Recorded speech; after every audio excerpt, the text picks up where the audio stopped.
Alors, nous voulons que nos enfants puissent réussir leur année scolaire et notre part à faire, c'est de pourvoir aux besoins de nos enfants. Vous savez, un enfant, quand il va à l'école, le minimum qu'on puisse lui donner, c'est de lui donner quelque chose pour pouvoir déjeuner. Il y a des enfants qui vont le matin, qui reviennent le soir. À midi, ils ont besoin de manger.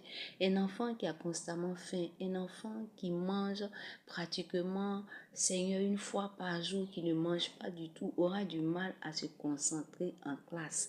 On ne peut pas avoir le ventre vide et se concentrer. On ne peut pas avoir le ventre vide et avoir l'esprit disposé pour recevoir l'enseignement qu'il faut. Malheureusement, certains parents privent leurs enfants de petit déjeuner, de déjeuner pour la simple raison que oui, on n'a pas forcément les moyens, ou bien nous, à notre temps, non, les réalités ont changé et le corps de l'enfant en a besoin.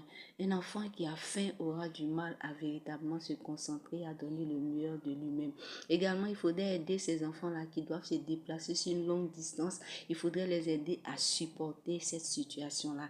Et des moyens, l'une des manières de les aider à supporter cette situation, c'est de les aider à ne serait-ce qu'emprunter un véhicule pour pouvoir se déplacer. Parce qu'un enfant qui va se déplacer, qui va marcher sur une très longue distance, quand il arrive en classe, cet enfant-là est pratiquement épuisé. Cet enfant-là est pratiquement fatigué. Un enfant qui est épuisé, un enfant qui est fatigué a du mal à se concentrer, a du mal à véritablement suivre ce qui se fait en classe. Voici un peu ce que nous pouvons faire en tant que parents pour aider nos enfants à réussir leur année scolaire. Que Dieu nous bénisse.